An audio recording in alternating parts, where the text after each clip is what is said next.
የጌዮች መስጂድ እየተፈጠረ ነው ታውቃላችሁ ጌዮች መስጊድ ያያዙ ነው ይሄ ምን ያክል ያደገ እንደመጣ ውስጣችን ገብቶ ማን ነው ይሄን የሚታደገው ዘረኝነቱን ቄስ ጀመረው ምዕመናን ተረክበውታል አሁን ምን ይላል መሰላችሁ የኢትዮጵያ ታክሲ ሾፌር ከኤርፖርት ሰው ሲቀበሉ መርዶ ይናገራሉ ምንም ሳይከፋቸው ሲምፓቲ ለመፍጠርና የሆነች ትርፍ ለማግኘት ፎቶዎች ተመልከቱልኝ ማን ነበር ያፈረሳቸው ማንስ ነው ያቃጠላቸው እንደምትመልሱልኝ ተስፋ አደርጋለሁ እሺ እነዚህን አባቶችስ ማን ነበር ከገዳማቸው ያባረራቸው ከገዳም የወጣሁበት ምክንያት እኔና ጓደኛዬ ማለት ነው እንደ ባብ ጭንቅላታቸውን በብረት መታችሁ ከዛም በጥይት ጨረሳችኋቸው ኢሻ ሶላት አሰግደው ሲወጡ ሰላም ጤና ይስጥልኝ እንዴት አደራችሁ እንዴት ዋላችሁ እንዴት አመሻችሁ አምላክ አበባው ቅዱስ እግዚአብሔር ስሙ ዛሬም ዘወትር የተመሰገነና የተወደሰ ይሁን በወቅታዊ ጉዳይ ተመልሼ መጣሁኝ አዲስ ነገር እየሰማን ያለነው በኢትዮጵያ የሙስሊሞች መስጂድ አለ እየተባለ ነው ያለው እኔ አይደለም ያለው የኢትዮጵያው የአብይ አማካሪ ኡስታዝ አቡበከር እንደዛ የሚለው ኢትዮጵያ ውስጥ የጌዮች መስጊድ አለ እያለ ነው ያለው ደግሞ የሚያስቅ ነገር አለ ዶክተር አብይ አህመድ የተናገረው ነገር ነው እንመለከተዋለን ከመነኮሳቱ ጋር ተገናኘ አንድ ገዳማዊ መነኩሴ ለምን ከገዳም እንደወጡ ሰፋ አድርገው ያባሩበት ነገር አለ ወደ መጨረሻ አካባቢ ላይ ግን የወሃቢያውን ነገር እናነሳዋለን ከምን እንጀምር ካላችሁኝ ከኡስታዙ ንግግር እንጀምራለን ታዲያ ይሄን ቪዲዮ ለብዙዎች እንዲደርስ ላይክ ማድረጋችሁን አትርሱ የጌዮች መስጂድ እየተፈጠረ ነው ታውቃላችሁ ጌዮች መስጊድ ያያዙ ነው ይሄ ምን ያክል ያደገ እንደመጣ ውስጣችን ገብቶ ማን ነው ይሄን የሚታደገው እንደ ማህበረሰብ ራሳችንን ማየት ካልቻልን የምንሰራው ገንዘብ እኛን ካልጠቀመን ልጆቻችንን ካልቀረጸልን ለዑለማዎቻችንና ለዲናችን ካላገዘ የኛ ገንዘብ የኛ ዱንያ ምንድነው ጥቅሙ ብላችሁ ታስባላችሁ ወንድምህቶች እባካችሁ ቆም ብላችሁ ተመልከቱ በጣም እየራቀና ያለ ነው እኔ ነብዩ መሐመድ ሰለላሁ ዐለይሂ ወሰለም ሁር ጦርነት ላይ ጀበል ሩማት ላይ እነዛን 50 ቀስተኞች ሲያስቀምጡ የተናገሩት ነገር አለ አይደለ ትልቁ ታሪካዊ መልእክታቸው ነው በያስባለሁ ቦታችሁን አትልቀቁ አሉ ረሱል እኔ በሞት እንኳን አሉ እኔ በገደል የተገኘው ውጤት ቢመጣ ድል ብናደርግ እቺን ቦታ አትልቀቁ ታተብረሁ አማኪነኩም ይያሉ ቦታ ከለቀቃችሁ ዋጋ ትከፍላላችሁ ዛሬ ዋጋ ይከፈልን ያለነው ቦታችንን ለቀን ያለ ቦታችን ላይ ቁመን ነው ይሄ ነው ቦታችንን ስንለቅ የሚያስጨንቀን የምንገነባው ድንጋይ ነው ቦታችንን ስንለቅ የሚያስጨንቀን የምንይዘው ቆርቆሮ ውድድር ነው እኛን የሚያስጨንቀን እንረሳለን መሰረታችንን እንዘነጋለን አላማችንን እንስታለን ወደ መስመራችን እንመለስ ዛሬ ጅምር 18 ለኔ ክብር አይደለም በአባባ መርከዝ ላይ በሻሃደም ኩልያ ተብሎ ደሴ ከተማ ላይ የወሎ እምብርትና መዲና ላይ ብዙ ታሪክ የተሰራበት ከተማ ላይ መቶዎች ሺዎች ማስመረቅ የሚገባውን ስራ የሚሰራበት አቅምና ኢልም ባላቸው ሰዎች 18 ሰዎች ለመጀመሪያ ጊዜ መመረቅ ይሄ ክብር አይደለም ውርደት ነው እንዳትደሰቱ ትልቁ ችግራችን በትንሽ ነገር እየተደሰትን ነው ትልቁ ነገር ያጣን ሄደው ቅድም ሸኻችን እንዳሉ ትንሽ ነገር ሰርተን ቦታ ይጠበናል እኛ በላይ ማን አለን እንላለን ግን አልሰራንም የሚገባንን አላደረግንም ታሪክ ለመመለስ ማንነታችንን ለማምጣት ከዚህቹ ምድር ወጥተው ነው ዛሬ እዚህ የምታዩቸው እነ ዶክተር ሼክ መሐመድ ሐሚዲን ከዚህቹ ምድር ወጥተው ነው በዚህቹ በሐለቃ ሰው ጃይተው ደረሳ ሆኖ በቀሪ ዓለም ነው እነ ሼክ መሐመድ አሊ አደም ረህመቱላህ አለይ ሼክ መሐመድ አሊ አደምን የሚወክል የኢትዮጵያዊ ዓሊም የዓለም ዑለማ ወኪል ናቸው አይደለም ረህመቱላህ እንግዲህ ሰው ያለው በነገራችን ላይ ግብረ ሰዶማውያን መስጂድ ብሎ እየተናገረ ያለው እንደሰማችሁት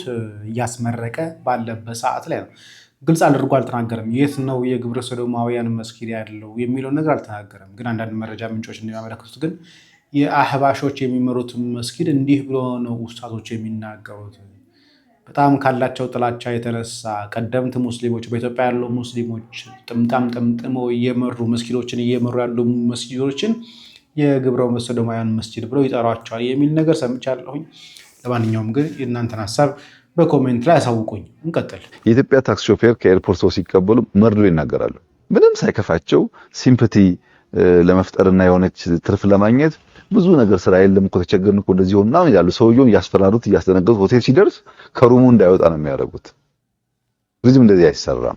በተቻለ መጠን ስለ ሀገር መልካም ነገር በመናገር መልካም ነገር በማሳየት ሌላ ሀገር እኮ የምትሄድበት ሩት ራሱ መጥፎ ነገር እንዳታይ ሸፍኖ የሚወስዱ እኛ ጋር ግን እንደዛ አይደለም። መንቃት አለብን። ሰው ሲመጣ ያለውን አፍስሶ ደስ ብሎት እንዲሄድ ደግሞ እንዲመጣ የኔም ስራ ነው ብሎ ሹፌሩ ሲያስብ ሀገር የምንነጋገርበት አጀንዳ ቦሌ አካባቢ የምትሰሩ የታክሲ ሹፌሮች ምን ነው ልካችሁን አጣችሁ?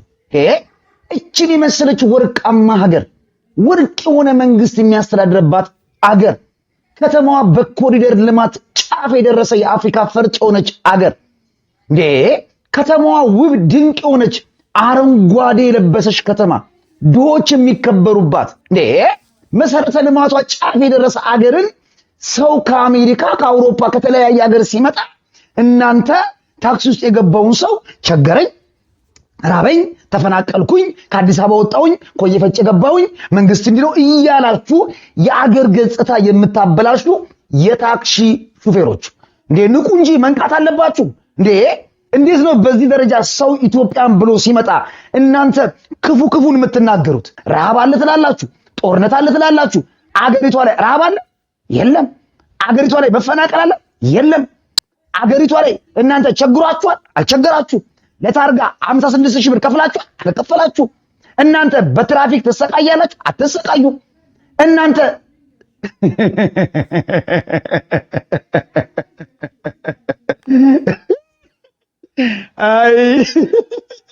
እና የትኛውን እውነት እንዲያወሩ ነው? የሆነውን የተደረገውን ነገር ነው ያወሩት። ኢትዮጵያ ውስጥ እንደ ታክሲ ሹፌር የሚንገላታ መከራ የሚያያል እንደውም ማለት ጠቅላይ ሚኒስትር እግዚአብሔር አትርፎ የከባድ መኪና ሹፌሮች እንደዚህ ጎንደር፣ ሐዋሳ፣ መቀሌ ምናምን የሚሄዱ ሰዎች እነሱ እንደዚህ በየሻሸመኔ ዲላ ምናምን እንደዚህ ወደ ሰሜን፣ ወደ ደቡብ፣ ወደ ምስራቅ የሚሄዱ ሹፌሮች እንደው እነሱ ከዛ ስራ ተፈናቅለው ታክሲ ጀምረው ቦሌ የቆሙ ቀን ጠቅላይ ሚኒስትር አብይ ስንት ጊዜ እንደታገቱ ከባድ ሹፌር እንደነበሩ መጨረሻ ላይ በመታገትና በመዘረፍ ደክሟቸው ወደዚህ ስራ እንደገቡ ይናገራሉ። ማህበረሰቡ እኮ አንተ የሰጠኸውን ነው የሚናገረው፣ አንተ ያደረከውን ነው የሚናገረው። አፈናቅለዋል፣ ከከተማ አባረዋል። በድሩን ያልጨፈጨፍከው ሰው የለም። አንተ ከመጣ በኋላ ሀገሪቷ በጦርነት ብቻ ነው የምትታወቀው፣ በመፈናቀል ብቻ ነው የምትታወቀው። እንዲሁም የታክሲ ሹፌሮች ከዚህ በላይ መናገር ነበረባቸው። ስንት መከራን አዩት አንተ ከየትም ሰብስበው ያመጣቸው ትራፊኮች እኮ ማለት ነው ከተማ ውስጥ ምንም ማሽከርከር አልቻሉ። በቀን 3 እና 4 ደረሰኝ የሚቦጨቅላቸው መከራቸውን ነው የሚያዩት። ቀኑ ሙሉ ለፍተው ደክመው ማታ ላይ ማለት ነው ከትራፊክ ከተረፋቸው ምናልባት ልጆቻቸውን ለማሳደግ ከቻሉ ነው። ከዛ ባሻገርስ ቤንዚን 4 ቀን 5 ቀን ጠብቀው ነው የሚቀዱት። ረሳው ይሄን ሁሉ መከራና ስቃያቸው እንዴት ነው አይተንፍሱ የምትለው? ስርዓት ይኑር እንጂ። ስለዚህ የታክሲ ሹፌሮች ገና ሰው ከአሜሪካ ሲመጣ ከአውሮፓ ሲመጣ አቃጡ፣ ተናገሩ። ይሄ የምታዩት ኮሪደር ልማት ህዝቡን አይወክልም። ይሄ የምታዩት ዛፍ፣ ይሄ የምታዩት የከተማ ውበት መብራቱ እኛን አይወክልም። አስፋልቱ ላይ ኮሪደር ልማቱ ያምራል፣ ጽዶቹ ያምራሉ። እኛ ግን ህይወታችን የተጎሳቆለ ነው፣ ከእጅ ወደ አፍ ነው። እንደምታዩት ከተማው ማታ ያበራል። እኛ ግን ቤት ውስጥ መብራት የለንም፣ ራብ ነው ያለን፣ በጦርነት ነው የምንታወቀው። ካሁን አለቅን። ብራቮ!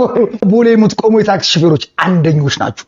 አያችሁ አይደል ምን ያህል ሰውየው ስራ ፈት እንደሆነ፣ ቦሌ አካባቢ ምን ያህል አቃጣሪ ሰው እንዳለው ደውሎ ምን ያህል ቼክ እንደሚያደርግ። ይሄ ሰውዬ ስራ ፈት ነው። ኦሮ በላ። በነገራችን ላይ ይሄ ብቻ አይደለም፣ በጣም ብዙ ነገር መናገር ይቻላል። አንድ ዳታ ዛሬ ሲናገር የሰማሁት ነበር። በጣም የውሸት ማዕት ክምር ኢትዮጵያ ውስጥ ኢትዮጵያውያን ያሉ ኢትዮጵያውያን ከ50 ሚሊዮን ሰዎች በላይ ከክልል ወደ ክልል ከከተማ ወደ ከተማ እንደፈለጉ ሲንቀሳቀሱ ነበርና በሪከርድነት ጭምር እንደተያዘ ጭምር ሲናገር ነበርና ኢትዮጵያ ውስጥ 50 ሚሊዮን ሰው ሲንቀሳቀስ ነበር ብሎ የሚናገር ሰው ከአዲስ አበባ አዳማ ለመሄድ የሚያመጥ ህዝብ ባለበት፣ ከአዲስ አበባ ሻሸመኔ ለመሄድ የሚያመጥ ህዝብ ባለበት ኢትዮጵያውያን 50 ሚሊዮን ሰዎች እንቅስቃሴ አድርገዋል ከአንድ ከተማ ወደ አንድ ከተማ ብሎ መናገር ይሄ የእብደት ውጤት ካልሆነ በስተቀር እስቲ ለማንኛውም በኋላ እናየዋለን። ላይክ ካላደረጋችሁ ግን ላይክ አድርጉ። አባታችን አባ ገብረኪዳን ገርብታ ዘረኝነቱን ቄስ ጀመረው፣ ምዕመናን ተረከቡት። ምዕመናን ተረክበውታል። አሁን ምን ይላል መሰላችሁ? ይሄድና ለአንዲቱ ደካማ ምዕመን ወይም ለአንዱ ደካማ ምዕመን እኔ እኮ የዚህ ሀገር ሰው ስለሆንኩ እየተገፋው ነው ይለዋል። ከዛ ምዕመናን የኛ ሀገር ቄስ እየተጨቆነ ይላል። ደግሞ እንደው ትንሽ እንደው አፉ ፈታ ብሎ የሚያስተምር ወይ የሚቀድስ ከተገኘ ይሄ እኮ የኛ ሀገር ልጅ ነው ታውቀዋለህ፣ ግፋ አፈውላ እንደው አሁን እንደው ጸድቃችሁ ትሙታችኋል እንደው ማመለክ እንዲህ አይነት ነገር እስኪ አሁን ከእናንተ ከትንሽ ጣታችሁ፣ ከአውራ ጣታችሁ፣ ከመሃል ጣታችሁ፣ ከቀለበት ጣታችሁ አንዱን እንድቆርጥ ፍቀዱልኝ ብላችሁ የቱን ነው የምትሰጡኝ? ንገሩኝ እስኪ። እና ለእግዚአብሔር የቱ ሰው የየት ሀገር ሰው ነው ለእግዚአብሔር ጥሩ? የአዲስ አበባ ሰው፣ የባህር ዳር ሰው፣ የጎንደር ሰው፣ የደብረ ማርቆስ፣ የደሴ ሰው፣ የየት ሀገር ሰው ነው ለእግዚአብሔር ጥሩ? ኧረ እባካችሁ የማን ሀገር ሰው ነው ጥሩ? ቤተ ክርስቲያን የክርስቶስ አካል ናት። ይገባችኋል? የክርስቶስ አካል ናት ማለት ምን ማለት ነው? አካል ናት ማለት እኮ ይሄ ነው መሀለኛው ማለት ነው። ክርስቲያኖች ደግሞ ሕዋሳቶቹ ናቸው። ያቸው አንድ ክርስቲያን የክርስቶስ አንድ ጣቱ በሉት፣ የክርስቶስ አንድ ጣቱ በሉት። ታዲያ የትኛው ጣቱን ወደን የትኛው ጣቱን ሊመርጥላችሁ ነው? ምዕመናን ባይሆን እናንተ ተው እሺ። እንደው እናንተ ተው፣ ባይሆን ዘረኝነት ተው፣ እናንተ ተው። እኔ ነግሬያቸዋለሁ። ቄስ ደግሞ ምን ቄስና ንብ አንድ ነው። ቄስ የሚከተለው ካገኘ ማሳደም ነው ስራው፣ በለው ነው የሚለው ማለት ነው። ቄስ መነኩሴ ሁኖ ማለት ነው። ይሄውን የመነኩሴ ስለሆንኩ ተመስገን ነው። ራሴን አደምሰድ በቃ መብቴ ነው። ራሴን የመስደም መብቴ በሕግ የተጠበቀ ነው። ራሴን የመስደም እኔ አባ ገሌን እማይ ገብረ ወለተ ስላሴ አባ ገብረ ስላሴ ወይም ወለተ ማርያም አላልኩ። እኔ አባ መነኩሴ አድማ ይወዳል። መነኩሴ አድማ ጅው እንደ ንብ አንድ መነኩሴ ከተነሳ ሙላው ግር፣ አንድ ቄስ ከተነሳ ሙሉ ግር። እንዴ ምን ጉድ ነው! እና ምዕመናን ባይሆን አታጨብጭቡ እናንተ እሺ። ሴት የላከው ጅብ አይፈራም ሲባል ሰምታችኋል። ምን ፈሪ ቢሆን ሰው ቢሆን ሚስቱ አፈር ብላ ሱሪውን ስታጠቀው አታፈር ወንድ መሳይ ካለችው እንደምንም ሄዶ መግጠሙ አይቀርም። ስለዚህ ገበያ ሞቀ ብሎ ግርግር ማለት አይገባም። ምዕመናን ተው፣ እናንተ አድማ ተው። የሚያሳድማችሁ ጳጳስ ካለ ይቅር ይበሉኝ አባቴ ብላችሁ ቤታችሁ ነው። የሚያሳድገው አድማ ተከተሉ የሚላችሁ ከሆነ መነኩሴም ቢሆን ይቅር ይበሉኝ አባቴ ብላችሁ ቤታችሁ ነው። የሚያሳድማችሁ ቄስ ካለ ይቅር በሉኝ፣ እኔንም ቢሆን እንዳሰሙኝ። እኔ ለአድማ የምፈልጋችሁ ከሆነ አትምጡ። አዎ ቤተክርስቲያን ዛሬ ቤተክርስቲያን ድንጋይ እንኳን በክርስቶስ ስም ሲጋጠም ሰው መጋጠም ይቀተው ሰው አንድ መሆን። በዚህ ዘመን ቤተክርስቲያን የቸገራት ምንድነው ብስትሉኝ፣ አንድነት። ምንድነው የቸገራት? አንድነት። ምንድነው የቸገራት? አንድነት። ምንድነው የቸገራት? አንድነት። እግዚአብሔር በእውነት አንድነቱን ያምጣልን፣ ህብረቱን ያምጣልን። በነገራችን ላይ አባታችን አባ ገብረ ኪዳን የዛሬ ዓመት አስጀምረውት የነበረው ሆስፒታል እናሰራለን እንቅስቃሴ ትላንትና በስቲያ ላይ የመሬት ይዞታውን ካርታ ተረክበዋል። እንኳን ደስ አሎት ልንለው እንዳለን እናንተም ሁላችሁም አባታችን አባ ገብረ ኪዳን እንኳን ደስ አሎት የሚለውን ነገር ጻፉልን። እንቀጥል፣ ወደ ገዳማውያን እንሂድ። ታዲያ የገዳማውያን ጉዳይ ስናነሳ አሊያም ደግሞ የሞቱ ወንድሞቻችን የሞቱ ወገኖቻችን ስናነሳ አንድ በዘር ቋት ውስጥ የተቀመጠ አንድ ሰው አለ። የሆነ ነገር ሲፈጠር በትግራይ ጊዜ ለምን ዝም አላችሁ፣ የሆነ ነገር ሲባል በትግራይ ኦርቶዶክሳውያን ሲገደሉ ለምን ዝም አላችሁ የሚል አለ። አሁን ላይ ስለ አርሲ ስናነሳ ይሄ የሚነሳው ስለ ትግራይ ለምን ዝም አላችሁ ነው። ኦሮሚያ ላይ ኦርቶዶክሳውያን ሲገደሉ፣ አማራ ላይ ገዳማውያን መነኮሳት ሲገደሉ፣ አብያተ ክርስቲያናት በመድፍ ሲመቱ ዛሬም ነገም ጩኸቱ ለምንድን ነው የዛን ጊዜ ዝም ያላችሁ የሚል አንድ በዘር የተናወጠ ሰው አለ። ታዲያ ለዛ ምላሽ ይሆን ዘንድ ወንድማችን ሳሚ አዘጋጅቶልናል። ሰው የሚያግዘው ብዙ ነው በእውነቱ። ምክንያቱም የዋልድባ ስርዓት ነው አሁን ሳይናወጽ እስካሁን ያለው ስርዓቱ አልተነካካም አልተበረዘም እንዳለው ከአባቶች እንደተቀበልነው ስርዓታው የዋልድባ ስርዓት ከአባቶቻችን እንደተቀበልነው እስካሁን ድረስ አለ ብለው እነዚህ አባቶች እየተናገሩ ነው። እኔ በጣም ነው የተገረምኩት። እኛ የምናውቀው ዋልድባ ገዳም ያ ቅዱስ ገዳም የበቁ አባቶች የሚገኙበት ገዳም፣ ውሎና ዳራቸው ከእግዚአብሔር ጋር የሚነጋገሩ አባቶች ያሉበት፣ ጳጳሳት የሚወጡበት፣ ሁሉም ኦርቶዶክሳዊ ከዋልድባ ገዳምና ከአባቶች በረከትን ለማግኘት የምንጓጓለት ሁሌም የምንናፍቀው ገዳም ነው። ለዛም ነበር እኮ ዋልድባ ገዳም ያላችሁ አደራ ሳልሞት ለያችሁ እያልን የዘመር ነው። እነዚህን ፎቶዎች ተመልከቱልኝ። ማን ነበር ያፈረሳቸው? ማንስ ነው ያቃጠላቸው? እንደምትመልሱልኝ ተስፋ አደርጋለሁ። እሺ እነዚህን አባቶችስ ማን ነበር ከገዳማቸው ያባረራቸው? በምን ጥፋታቸው ነበር የተደበደቡት፣ የተባረሩት፣ የተፈናቀሉት? ስታባሯቸው ምን እያላችሁ ነበር? እነዚህን ጥያቄዎች ለእናንተም እየጠየኳችሁ ነው። መልሱልን።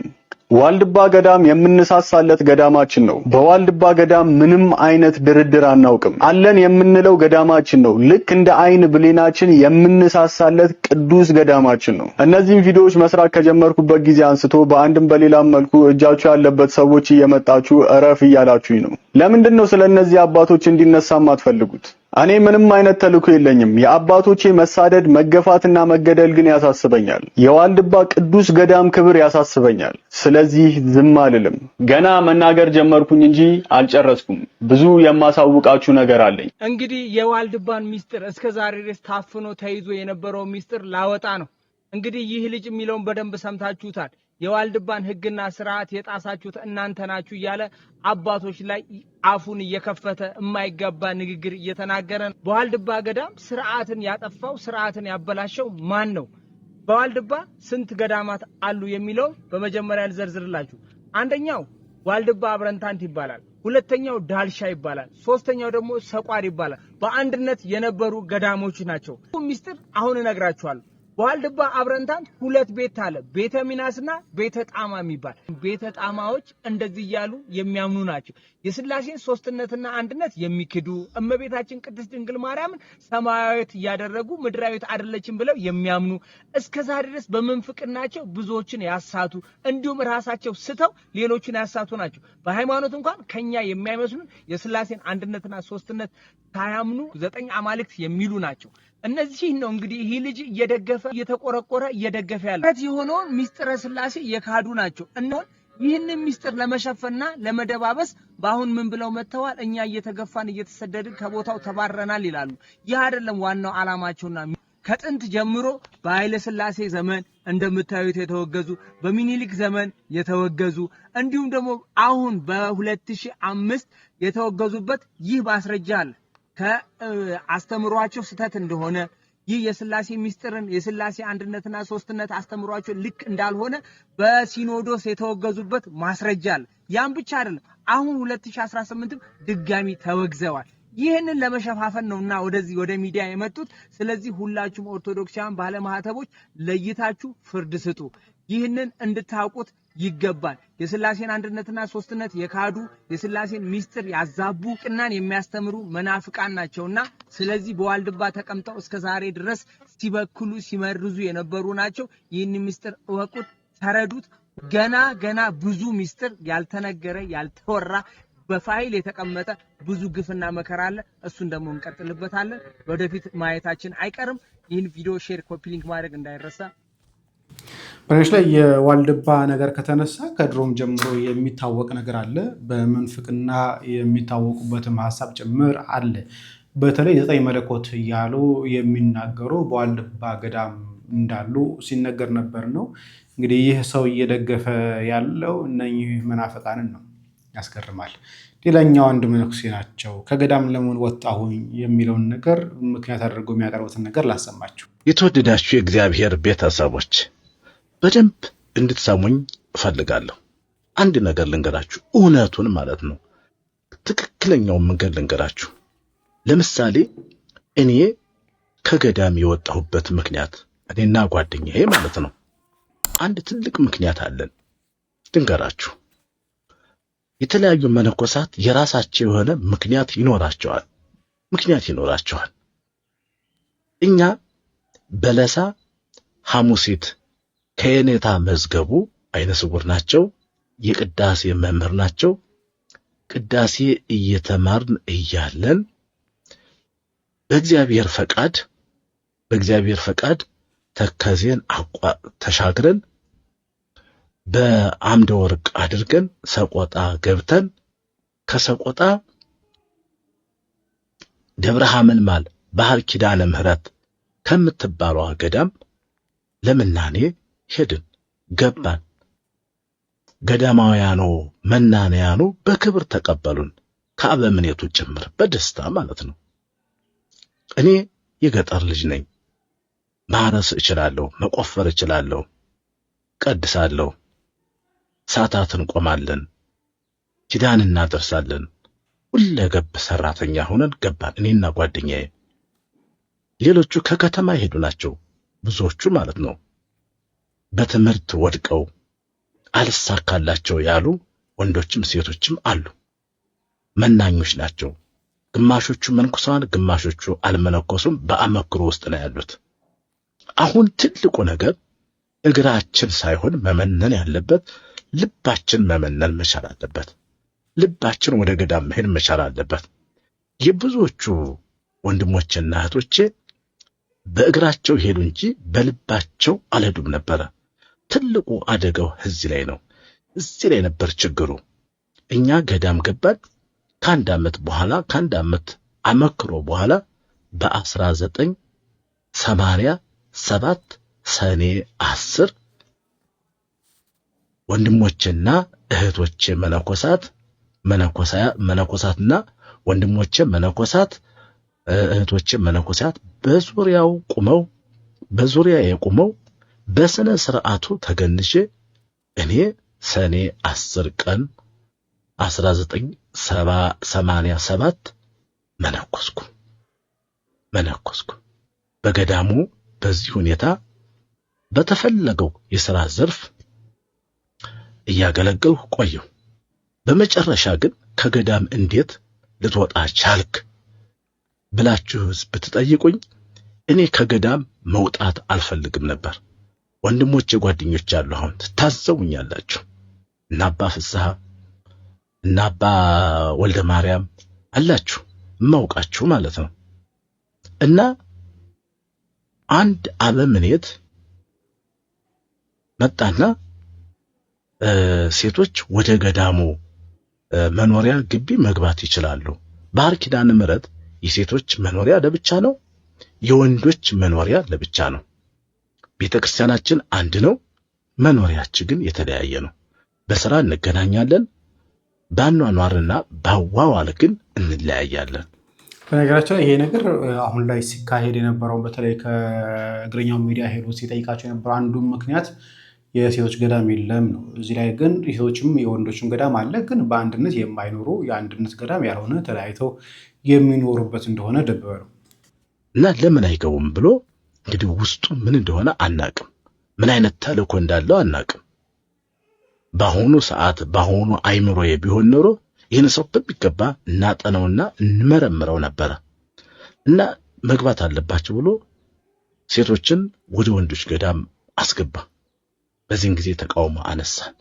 ተቃውሞ ስናነሳ የዚህ አበምኔት ሐሳብ ደጋፊዎች በእኛ ላይ አጉረመረሙ፣ አመጹ። ያው ሌሊት ተነስተን ከጓደኛዬ ጋር ጠፍተን መጣን። ወደ ከተማ ልንመጣ የቻልንበት ትልቁ መነሻ ምክንያት አንዱ ይሄ ነው። የኔ ስህተት ወይም የተሳሳትኩት ምለው ከዚህኛው ገዳም ስርዓት ሲፋለስ ወይም ደግሞ ችግር ሲፈጠር ወደ ሌላኛው ገዳም መሄድ ነበረብኝ። አላወኩም፣ አልተረዳሁም። እኔ በምንኩስና ሕይወት የተጸነስኩት ባህር ኪዳነ ምህረት፣ የተወለድኩት ባህር ኪዳነ ምህረት፣ ያደግኩት ባህር ኪዳነ ምህረት። እዚያ ውጭ ያለውን ገዳም እምብዛም አላውቀውም። ከዚያ ተነስተን ሐይቅ እስጢፋኖስ መጣን። ሐይቅ እስጢፋኖስ ቤተክርስቲያኑ ውስጥ ያለውን ወይም ግቢ ውስጥ ያለውን መንበረ ጵጵስና የሰራነው ሸክላ ተሸክመን ውሃ እየቀዳን የሰራነው እኛ ነን። ብፁዕ አባታችን አቡነ አትናቴዎስ ከኢየሩሳሌም እንደመጡ የወሎ ሀገረ ስብከት በሆኑበት ሰዓት ከዚያ ተነስተን እንግዲህ ሰው በሰው ያው የኔም ምክንያት በጣም ብዙ ነው፣ ሰፊ ነው። ስራዬ ብዬ ግን ከተማ ለመኖር አልመጣሁም። ይህን ነገራችሁ። አሁንም እግዚአብሔር ቢፈቅድልኝ ኑሮዬን ገዳም እንዲያደርግልኝ አሁንም እግዚአብሔርን በጸሎት እየጠየቅኩት ነው። እውነት ነው፣ ትክክል ነው። የመነኩሴ መኖሪያ ገዳም ነው። በቃ የኛ ህይወት ጥሩ ህይወት የሚኖረን ገዳም ነው። በቃ መነኩሴ እና አሁንም ቢሆን በዚህ ዓለም እያለን እውነት ለመናገር ይሁን ጽፋለሁ። በፊትም የቤተ ክርስቲያን አስተዳዳሪ፣ የቤተ ክህነት ስራ አስኪያጅ፣ አሁንም ጡረታ ከወጣው በኋላ በዚሁ በቤቴ በበዓቴ የተለያዩ መጻሕፍቶችን በማንበብ በመጻፍ እታወቃለሁ። አሁን ለምሳሌ ይሄ መጽሐፈ መነኮሳት፣ ይሄ የምታዩት ቀዩ መጽሐፈ መነኮሳት የኔ ነው። በትልቁ በጉልህ የተጻፈ ማለት ነው። ብዙ መጽሐፎች አሉ እዚህ ውስጥ እኔ ጻፍኳቸው ወደ 30 የሚያክሉ መጽሐፎችን ጽፌያለሁ። እና ስለዚህ የመነኮሳት መኖሪያቸው ገዳም ነው ካላችሁ 100% አዎ መልሱ ይሄ ነው። እኛ መነኮሳት መልሳችን ይሄ ነው መሆን ያለበት። ለምንድን ነው የምንፍጨረጨረው? ለምን? ምክንያት እውነቱንማ መናገር አለብን እንጂ ለእውነትማ መቆም አለብን እንጂ። ዋናው ትልቁ ነገር ቅድም እንዳልኩት እኛ በዚህ ዓለም ስንኖር ዓለማውያን ሰዎችን ክርስቲያኖችን ጎድተናል ወይ? ቤተክርስቲያኗን ጎድተናታን ወይ? አጥቅተናታን ወይ የሚለው ሐሳብ መንሸራሸር አለበት። ሶስተኛውን ክፍል እቀጥላለሁ። እናመሰግናለን አባታችን። በነገራችን ላይ የተናገሩት ነገር በጣም ወሳኝ ነገር ነው። ገዳማውያን በከተማ ሊኖሩ አይችሉም፣ የሚገባም አይደለም። ግን አንዳንድ መነኮሳት ከገዳም የሚወጡበት ምክንያት አለ። ከአንድ ገዳም ወደ ሌላ ገዳም የሚሰደዱበት የተለያየ ምክንያት ሊሆን ይችላል። አንድም በአስተዳደር ችግር፣ በተለያየ ምክንያት በጸባይ ነገር ሊኖር ይችላል። ግን የማይካደው ሀቅ ገዳማውያን መኖር ያለባቸው በገዳማቸው ነው። ይሄ ማለት ግን ከተማ ውስጥ ያሉ አንዳንድ መነኮሳት ግን ተጋድሎ አቁመዋል ማለት አይደለም። ይጋደላሉ። ፈተራው ከገዳም ይልቅ በተለያየ ምክንያት የከተማው ሊጸና ይችላል። አካል ነስቶ ገዘፍ ነስቶ የሚመጣ ነገር ስለሆነ ያለባበስ የምናምን ጉዳይ ስለሚኖር የሆነ ሆኖ የማይካደው ሀቅ ምንድነው? ገዳማውያን መኖር ያለባቸው በገዳም ነው። ይህን እንበልና ወደ ወሃቢያው እንምጣ። እህታችን ፎዚ እንዴት ትላለች? ዳንግላ ላይ ስለተገደሉት ዓሊም ቪዲዮ መስራት አልፈለኩም ነበር። አላህ ይዘንላቸው፣ አላህ ይርሐማቸውና ማለት ነው። ነገር ግን ይሄን ቪዲዮ እንድሰራ ያደረገኝ ግን ምን እንደሆነ ታውቃላችሁ? መቼም እሳቸውን ማን ገደላቸው አይደለም፣ ማን እንደገደላቸው ግልጽ ነው። የውጭ ወራሪ ወይ ደግሞ ክርስቲያኖች ገደሏቸው እንደማትሉ እርግጠኛ ነኝ። ራሳችሁ እንደገደላችኋቸው እንደ ባብ ጭንቅላታቸውን በብረት መታችሁ ከዛም በጥይት ጨረሳችኋቸው። ዒሻ ሶላት አሰግደው ሲወጡ ማን ነው ይሄንን ያደረገው? ለዚህ ደግሞ የዛሬ 3 ዓመት አንዋር መስጊድ ላይ ወንድሞቻችን ሰግደው ሲወጡ የረሸናችኋቸው ይሄ ትልቅ ማሳያ ነው። በነገራችን ላይ ያው ቀኑ ሲደርስ ማንም ሰው መጥፊያው ምን እንደሆነ አያውቅም። ስለዚህ እናንተ በትገሉንም እኛ ግን አልহামዱሊላህ በስልጣን ጥማት ወይ ደግሞ በፖለቲካ ችግር አይደለም የምንሞተው፣ በኢማናችን በእምነታችን ላይ ጸንተን ነው የምንሞተው። ስለዚህ ሰው ልጅ ሲፈጠር ለመሞት ነው የተፈጠረው። እናንተ በመግደል ብታምኑም እምነታችሁ አቂዳችሁ በመግደል ሰዎችን በማሰቃየት ቢያምንም እኛ ደግሞ በእምነታችን ላይ ነው የምንሞተው። እና ምን ለማለት ፈልጌ ነው በጣም የተገረምኩበት ነገር መጅሊሳችሁ መግለጫ ሰጣ። ምን ብሎ? ለሞቱት ምህረትን ላሉት ቤተሰቦችን መጽናናትን ብሎ ማለት ነው። ድሮም እኮ ጥይት ራሱ ጮሆ ገሎ ነው አይደለ? ራሱ የሚጮኸው ድምጽ የሚያወጣው ራሱ ገሎ ማለት ነው። ዝም አሉ እንዳትባሉ ነው። ራሳችሁ አስገድላችሁ ራሳችሁ መግለጫ ለቤተሰብ መጽናናትንና ለሞቱት ረህመትን የምትሉት አታፍሩ? መገደልኛ ብርቃችን አይደለም። በኮምቦልቻ ላይ ብዙ ዑለማዎችን ብዙ መሻይኾችን አሳጥታችሁናል። ማን ነው እያደረገ ያለው?